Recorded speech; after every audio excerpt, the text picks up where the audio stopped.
ከፍተኛ የሆነ ሙቀት በኢራቅ አካባቢ መታየቱ እስከ 95 ዲግሪ ፋራናይት ድረስ የሚደርስና በቅርቡ ውሃው በጣም እየቀነሰ መምጣቱን ከስፔስ ላይ ተነሱ የሳተላይት ምስሎች በጣም የዓለም ሚዲያዎች መነጋገሪያ ሆነዋል። ከመጨረሻው የዓለም ክንውን ጋር ተያይዞ በኤፍራጥስ ወንዝ ላይ የተነገሩ ሁለት ታላላቅ ትንቢቶች ብዙዎችን መነጋገሪያ ያደርጓል። ስድስተኛው መልአክ ነው ጽዋውን ያፈሰሰው እና ውሃው የኤፍራጥስ ወንዝ ደረቀ ይላል። አራት መናፍስት ታስረዋል። እንደውም እነዚህ ሰዎችን ሲሶ 1/3 ለመግደል ከፍተኛ ስልጣን እንደተሰጣቸውም ጭምር ዮሐንስ ጽፏል። የተለያዩ ድምጾች መሰማት ጀምረዋል። ይሄ ድምጽ እንግዲህ የነዚህ የታሰሩት መናፍስት ድምጽ ነው ወይስ አይደለም? አብረውት ያመለኩት ወደ ጥልቁ ወድቀዋል። የወደቁ የታሰሩ መላእክትም አሉ ማለት ነው። በተለይ ከነዛ መካከል እነ አዛዚኤልን ዱዳኤል በምትባል ቦታ ላይ ሩፋኤልን ወስደ እሰራቸው፣ ሻፎ ደንጋይም ግጠምባቸው ምድረ በዳ ላይ ይለዋል እግዚአብሔር። ኖህ ከወጣ በኋላ ያያቸው ናቸው ይላል። ከመርከብ ከወጣ በኋላ የኢትዮጵያ መተርጉማን ከምስራቅ የሚመጡ ነገስታት የሚሏቸው በተለይ በብሔረ ብፁዓን ውስጥ የተሰወሩ ናቸው። 10ሩ ነገድ ግን ስልምናሶር ከማረካቸው በኋላ የት ገቡ? እስካሁን የዓለም ሕዝብ እንቆቅልሽ ውስጥ ነው። በተለይ የኤፍራጥስ ወንዝ በጣም ታሪካዊ ወንዝ ነው። በ2040 ጨርሶ እንደሚደርቅ የዘርፉ ተመራማሪዎች እየተናገሩ ነውና ይህን አስመልክቶ ደግሞ ሁለት ታላላቅ ትንቢቶች በተለይ በዮሐንስ ራእይ የተነገሩ ሊፈጸሙ ይችላሉ የሚል ግምት በብዙዎች ዘንድ አሳድሯል። ሁለቱንም አቀርብላችኋለሁ። በጣም እንደምትማሩበት እንደምትደሰቱበት ሙሉ እምነት አለኝ። ክቡራን ተመልካቾቻችን እንደሚታወቀው እንግዲህ ኤዶም ገነትን ከሚያጠጡ 4 አፍላጋት መካከል አንዱ ኤፍራጥስ ነው። ኤፍራጥስ፣ ጤግሮስ፣ ጊዮን እና ኤፌሶን የሚባሉ 4 ወንዞች የኤዶም ገነትን እንደሚያጠጡ ነቢዩ ሙሴ ጽፎልናል። በተለይ ጊዮን የኢትዮጵያ ምድር እንደሚከብ ሲናገር፣ ጤግሮስ እና ኤፍራጥስ ደግሞ ማዕከለ አፍላግ በሁለት ወንዞች መካከል የሆነውን መስጴጦሚያን ያጠጡ የነበሩ ታላላቅ ወንዞች ናቸው። ኤፌሶን፣ ጊዮን፣ ጤግሮስ፣ ኤፍራጥስ ይባላሉ 4 ወንዞች። እንግዲህ ኤፍራጥስን ስናይ ምዕራብ እስያ ካሉት ወንዞች መካከል አንዱ ኤፍራጥስ ነው። በጣም ትልቅ ነው። በተለይ ከጤግሮስ ጋር ይገናኛል።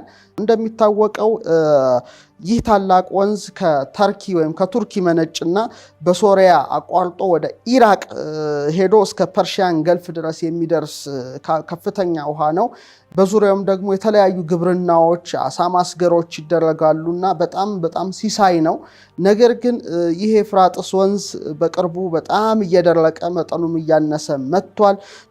በተለይ ደግሞ በቅርቡ ውሃው በጣም እየቀነሰ መምጣቱን ከስፔስ ላይ የተነሱ የሳተላይት ምስሎች መታየታቸውን ተከትሎ በጣም የዓለም ሚዲያዎች መነጋገሪያ ሆነዋል። ውሃው ቢቀንስ ወይም ውሃው ቢጠፋ ምን ችግር አለው ሊባል ይችላል። ነገር ግን አይደለምና ከመጨረሻው የዓለም ክንውን ጋር ተያይዞ በኤፍራጥስ ወንዝ ላይ የተነገሩ ሁለት ታላላቅ ትንቢቶች በተለይ በ98 ዓመተ ምህረት ላይ ማለትም የዛሬ 2000 ዘመን በዮሐንስ የተነገሩ ሁለት ነገሮች አሉና እነዚህ ነገሮች እንዴት ሊታዩ ይችላሉ የሚለው ብዙዎችን መነጋገሪያ ያደርጓል። እንግዲህ ምናልባት ቴሌቪዥን ስክሪናችሁ ላይ እንደምታዩት ልዩነቱን ማየት ትችላላችሁ።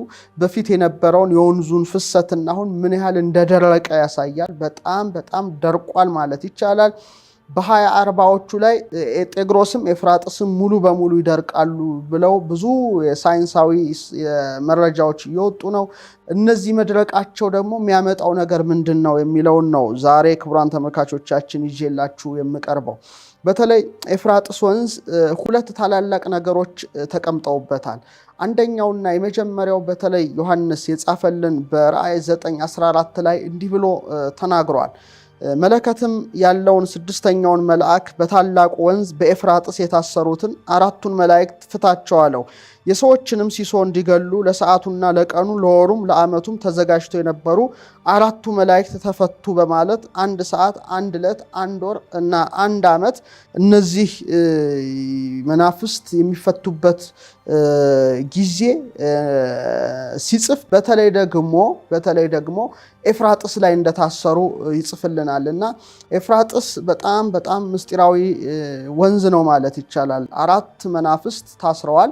እንደውም የእነዚህ ሰዎችን ሲሶ ማለት 1/3 ለመግደል ከፍተኛ ስልጣን እንዳላቸው እንደተሰጣቸውም ጭምር ዮሐንስ ጽፏልና ኤፍራጥስ በጣም ብዙ ምስጢር ያለበት ነው። ልክ እንደ አንታርክቲካ ማለት እንችላለን። የኤፍራጥስ ወንዝ ታዲያ መድረቁን ተከትሎ በጣም አስደንጋጭ ነገሮች እየተከሰቱ ነው።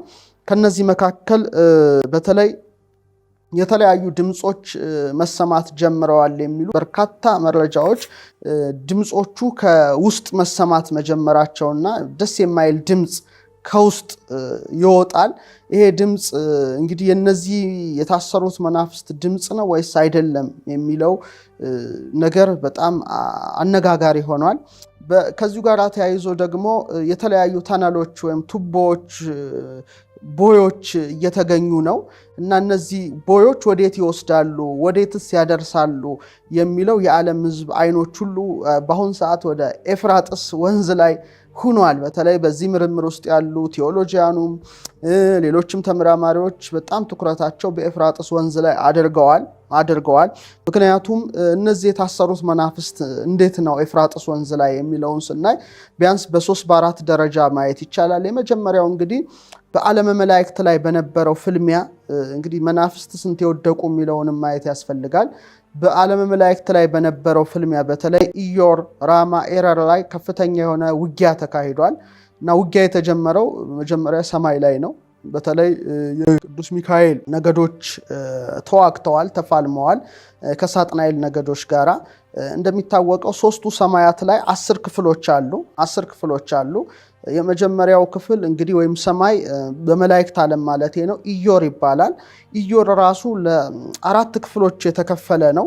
ውጊያውን ተራውንና እንዴት አወዳደቃቸውንም በዚሁ አጋጣሚ ለማስረዳት እንዲያመቸኝ ነው ይሄን ነገር ይዤላችሁ መቀርበው። በተለይ ደግሞ ተዋክተው ወድቀው የታሰሩትንም ጭምር የት ቦታም እንደሆነ ባጭሩ ለመጠቆም ፈልጋለሁ።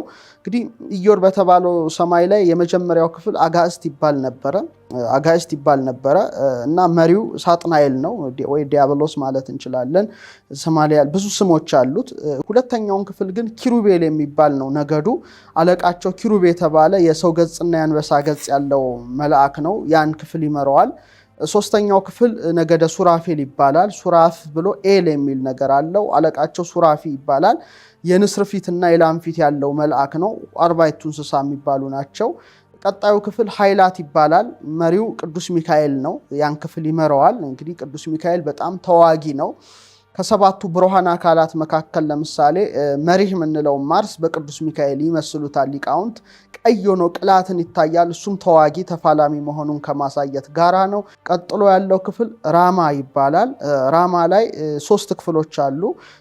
የመጀመሪያው ክፍል አርባብ ይባላል። ቅዱስ ገብርኤል የሚመራው ክፍል ነው። ሁለተኛው ክፍል መናብርት ይባላል። ቅዱስ ሩፋኤል የተባለው መልአክ የሚመራው ክፍል ነው።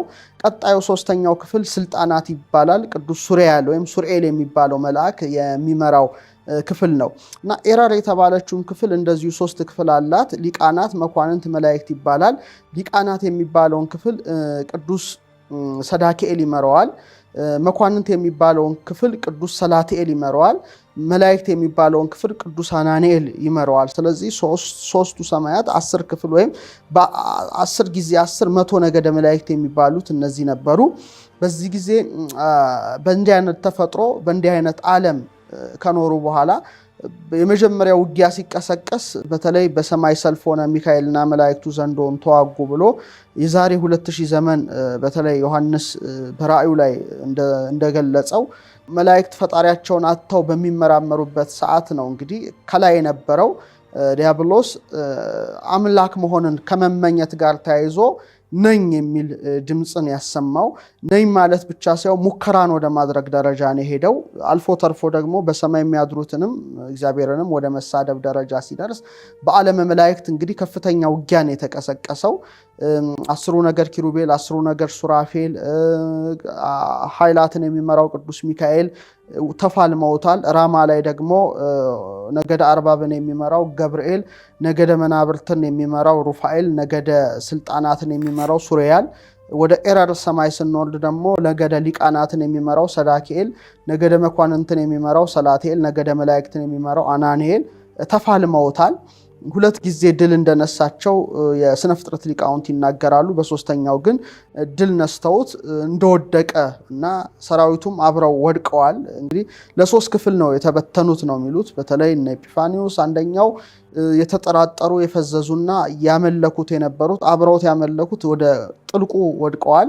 የተጠራጠሩት በአየር ላይ የመበተንና የአየር አጋንንት ዛሬ ነፍስ ከስጋ ስትለይ የሚያስደነግጡ እነዚህ ናቸው። ፈዘው የቀሩት ደግሞ ምድር ላይ እንደተበተኑ ይጽፋሉ እና ለሶስት ክፍል ተከፍሏል እና የወደቁ የታሰሩ መላእክትም አሉ ማለት ነው። ይሄ እንግዲህ አንደኛው ክፍል ነው። እነዚህ አራቱ የታሰሩት መላእክት ኤፍራጥስ ወንዝ ላይ ነው እና ዋናዎቹ ማለት ነው አራቱ ሊቃነ አጋንንት የሚባሉት ናቸው። ኤፍራጥስ ላይ ሲታሰሩ ከነዚህ ውስጥ ናቸው ወይ የሚለው አንዱ አነጋጋሪ ጉዳይ ነው። ሁለተኛው ደግሞ በኖህ ዘመን የነበረውን የኔፍሊምን ጉዳይ እናውቃለን። በተለይ ኔፍሊሞች እነዚህ የወደቁት 200ዎቹ ምንድናቸው የሚለው እስካሁን ውሳኔና ብይን አልተሰጠም። ምናልባት በኖህ ዘመን የወደቁት በናያሬድ ዘመን በተለይ የወደቁት እነዚህ መላእክቶች ሰዎች ደቂቀ ሴት ናቸው ወይስ መላእክት ናቸው? ከፍተኛ የሆነ ክርክር ነበረ። እንደውም ተውላጠ ዓለምን ጄኔቲክን ማዘዋወር ደረጃ ደርሰው ነበረ። የሰውን ጽንስ ወደ እንስሳ የእንስሳን ጽንስ ወደ ሰው እያቀያየሩ በጣም አስፈሪ ፍጡራን በጄኔቲክ ሜካፕ ሞዲፊኬሽን እየተሰሩ እየወጡ ዓለም ሁሉ በጣም መልኳ የጠፋበት የኖህ ዘመንና ተባዕታይ ውሃና አንስታይ ውሃ በተለይ ሄኖክ ይጠቅሳቸዋል። ከላይ ያለው ተባዕታይ ውሃ ከታች ያለው አንስታይ ውሃ ይላቸዋል በመጽሐፍ ሄኖክ ላይ። ፌሚኒንና ማስኩሊን ውሃዎች ወጥተው እነዚህን ፍጡራን ያጠፉበት ጊዜ አለና በተለይ ከነዛ መካከል እነ አዛዚኤልን ዱዳኤል በምትባል ቦታ ላይ ሩፋኤልን ወስደ እሰራቸው፣ ሻፎ ደንጋይም ግጠምባቸው ምድረ በዳ ላይ ይለዋል እግዚአብሔርና ሩፋኤል በታዘዘው መሰረት ከነዚህ ከሚካኤል ከገብርኤል ጋር በመሆን እነዚህን ሲያስራቸውና ሲቆልፋቸው መጽሐፍ ሄኖክ ላይ ተጽፏልና ምናልባት ያ ቦታ ይሄ የታሰረበት እነዚህ መናፍስት የታሰሩበት ቦታ ሊሆን ይችላል። በሄኖክ የተጠቀሰው ኤፍራጥስ ነው የሚሉ አሉ። ሌሎች ደግሞ የኢትዮጵያ መተርጉማን በተለይ ቀለምሲስን ሲተረጉሙ ኖህ ከወጣ በኋላ ያያቸው ናቸው ይላል። ከመርከብ ከወጣ በኋላ በጣም እንግዲህ ረቂቃን ናቸው፣ ሰውን የሚፋለሙ ናቸው እና በጣም ከፍተኛ ድንጋጤ ውስጥ ኖህ በመግባቱ ወደ እግዚአብሔር ሲያመለክት እንደውም አራቱን አንድ ወገን 8 ማለት ነው 8 አድርጎ አንዱን በመካከል እንዳደረገውና አንዱ ግን ያው በነፃነት እንደተለቀቀ የሚያመለክት ጽሑፍ የኢትዮጵያ ብሔራውያን መተርጉማን ጽፈዋል። ስለዚህ ከየትኛዎቹ ወገን ናቸው እነዚህ ኤፍራጥስ ላይ የታሰሩት? እንግዲህ ጊዜ የሚፈታው ነው ማለት ነው። ለማንኛውም ግን በኤፍራጥስ ወንዝ መድረቅን ተከትሎ ለየት ያሉ ድምጾች መሰማት መጀመራቸው የተለያዩ አይነት ቅርጾችና በተለይ ውስጥ ለውስጥ የሚያስገቡ መንገዶች መገኘታቸውን ተከትሎ በጣም በአሁን ሰዓት የዓለም ሁሉ ትኩረትና አይን ወደ ኤፍራጥስ ወንዝ ተሸጋግሯል ማለት እችላለሁ። በጣም የሚገርመው ግን የኤፍራጥስ ወንዝ እንደሚደርቅ ራሱ ቅዱሱ መጽሐፍ የዛሬ 2000 ዓመት ነው የጻፈው። በተለይ በዮሐንስ ራእይ ምዕራፍ 16 ቁጥር 12 ላይ ስድስተኛውም ይላል መልአኩ መሆኑ ነው። ስድስተኛውም ጽዋውን በታላቅ ወንዝ በኤፍራጥስ ላይ አፈሰሰ። ከፀሐይም መውጫ ለሚመጡ ነገስታት መንገድ እንዲሰናዳላቸው ውሃው ደረቀ ይላል። እንግዲህ ከፀሐይ መውጫ ወይም ከምስራቅ የሚመጡ ነገስታት አሉ፣ ለነሱ አመቺ እንዲሆን ውሃው ደረቀ ይላልና ስድስተኛው መልአክ ነው ጽዋውን ያፈሰሰው እና ውሃው የኤፍራጥስ ወንዝ ደረቀ ይላል። እስከ 2040ዎቹ ድረስ ውሃው ሙሉ በሙሉ ይደርቃል የሚል የሳይንቲስቶች ምልከታ አለ። አሁንም ደርቋል። እንደ ቅዱሱ መጽሐፍ እንግዲህ መልአኩ ጭምር ጽዋውን እንዳፈሰሰበት እና እንዳደረቀው ነው የሚጽፈው ቅዱሱ መጽሐፍ። መልአኩ ጽዋውን ወደ ኤፍራጥስ ወንዝ እንደጨመረውና ከምስራቅ ለሚመጡ ነገስታት ደግሞ መንገድ ማለፊያ እንዲሆን እንደተሰናዳ ጭምር ነው የሚጽፈው። ስለዚህ እንግዲህ ይሄ በዘመናችን ልናየው ነው ማለት ነው። ይሄን ነገር በጣም የሚገርም ትንቢት ነው። የኤፍራጥስ ወንዝ እንግዲህ እስካሁን ድረስ አልደረቀም፣ ይፈስ ነበር። አሁን ግን እየደረቀ መጥቶ በ2040ዎቹ ሙሉ በሙሉ ይደርቃል ተብሎ ይታሰባል። ስለዚህ እንግዲህ የኤፍራጥስ ወንዝ መድረቁና ከምስራቅ ለሚመጡት ነገስታት መንገድ እንደሚሆን ጭምር ነው ዮሐንስ የጻፈው። እነዚህ ከምስራቅ የሚመጡ ነገስታት ማን ናቸው የሚለውም ነገር በጣም ብዙ አነጋጋሪ ነገር ነው እና ከፀሐይ መውጫ በተለይ ከፀሐይ መውጫ የሚመጡ ነገስታት ምኖች ናቸው? የኤፍራጥስ ወንዝ መድረቁ ምንድነው የሚያመለክተውም የሚል ራሱን ችሎ ሰፊ ነገር አለ። በተለይ በዓለሙ ላይ ሰፊ ነገር ይነገራል። ነገር ግን የኢትዮጵያ መተርጉማን ከምስራቅ የሚመጡ ነገስታት የሚሏቸው በተለይ በብሔረ ብፁዓን ውስጥ የተሰወሩት ናቸው ወደሚል ነው የኢትዮጵያ መተርጉማን ትርጓሜ ቀለምሲስን ስንማርም ስናስተምርም ወይም ስናነበው የምናገኘው አንድ እውነት ነው እና ደቂቀ ኬሬቢ ይባላሉ። በተለይ ዘሎስት 10 ትራይብስ ይላቸዋል ዓለሙ የጠፉ 10 ነገድ። እንደምታውቁት 12ቱ ነገድ እስራኤል እንደነበሩ ይታወቃል። 10ሩ ነገድ ግን ስልምናሶር ከማረካቸው በኋላ የት ገቡ? እስካሁን የዓለም ህዝብ እንቆቅልሽ ውስጥ ነው። አሁን ያሉት 2 ነገዶች ናቸው። 10ሩ ነገድ ግን የት እንደገቡ አይታወቅም ነው የሚባለው። በተለይ ስልምናሶር ማርኮ ፋርስ ካወረዳቸው በኋላ ይሄን ወንዝ ነው ተሻግረው እንደሄዱ ሊቃውንት የሚጽፉት። በተለይ እነዚህ ደቂቀ ኬሬቢ የሚባሉ ናቸው። ደቂቀ ኬሬቢን ብቻ ሳይሆን 10ሩም ነገድም ጨምሮ ናቸው። እግራቸው እንዳቀናላቸው በሚሄዱበት ጊዜ በተለይ ይህም ባህር ተሻግረው አልፈዋል። ከዛም ምውት ባህር የሚለውን ሁሉ ነገር አቋርጠው ነው ሄዱት። ከዛ ይህም ባህር ተሻግረው ሲያልፉ በሌላው ዓለም ይሄ ባህር ሳምባቲዮን ይሉታል፣ በይሁዲዎቹ ማለት ነው። ሳምባቲዮን ይባላል። ያን ባህር ነው አቋርጦ ሄዱት ነው የሚባለው። ያ ሳምባቲዮንን ወይም ባህር ወይም በእኛ ደግሞ የምውት ባህርን ተሻግረው ይህንን ባህር አቋርጠው ሲሄዱ ከፍተኛ ደመና ተጋርዶላቸው ብሔረ ብፁዓን ወደሚባል ዓለም እንደተሸጋገሩ ነው። እንግዲህ እንደ ስታርጌት ማለት ነው። የተቆለፉ ብዙ ደጃፎች አሉና ተሸጋግረው ወደዛኛው ዓለም ወደዛኛው ዳይሜንሽን የተሸጋገሩት። ይህም ዓለም ብሔረ ብፁዓን የሚባል ዓለም ነው። እጅግ የተለየ ዓለም ነው። 3 ልጆችን እንደሚወልዱ ይጽፋል። እነዚህ 10ሩ ነገድ የተሰወሩት ማለት ነው። ከገነት ከመጡት ፍሬዎች ነው የሚመገቡትም ነው የሚለው።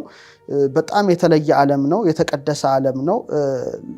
በዓለመ ምድር ደረጃ ሲታይ አንደኛው ነው ማለት ነው። እነዚህ ናቸው ከምስራቅ የሚመጡ ነገስታት የተባሉት ነው የሚሉት ሊቃውንትና በብሔረ ብፁዓን የተሰወሩት ሞትን ያላዩት በተለይ 10ሩ ነገደ እስራኤል ሌሎችም ሞትን ሲያዩ ወደዚህ ዓለም የሚገቡት በኤፍራጥስ አቋርጠው ነው የሚመጡት አይነት ነው። ስለዚህ 6ኛው መልአክ ጽዋውን በኤፍራጥስ ወንዝ ላይ እንዳፈሰሰ ኤፍራጥስ ሙሉ በሙሉ እንደሚደርቅና ከፀሐይ መውጫ ለሚመጡ ነገስታት ደግሞ መንገድ እንደሚሰናዳላቸው ነው የጻፈው። ስለዚህ የኤፍራጥስ ወንዝ ክቡራን ተመልካቾቻችን ወደ መድረቁ ደረጃ ላይ ደርሷል። በ2040 ሙሉ በሙሉ ይደርቃል ይባላል። እንግዲህ በዘመናችን የምናየው ነገር ይኑር አይኑር ጊዜ የሚገልጠው ነገር ይኖራል። ግን በ2040ዎቹ ላይ ሙሉ በሙሉ ይደርቃል። ይህ እንግዲህ የዛሬ 2000 ዓመት የተነገረ ነገር በዘመናችን የምናየው ነው። ከዚህ ጋር ተያይዞ የዓለም ሁሉ አይን አሁን ኤፍራጥስ ላይ ተተክሏል። በአሁን ሰዓት ጉግል ብታደርጉ የኤፍራጥስ ወንዝን ብታዩ ሁሉም በቃ በዚህ ሳምንት በተለይ ይህንን ነገር የሚያሳይ ነው። በተረፈ በሌላ መርሃ ግብር ጥሩ ነገር ይዤላችሁ እቀርባለሁ። እስከዚያው ቸር ዋሉ።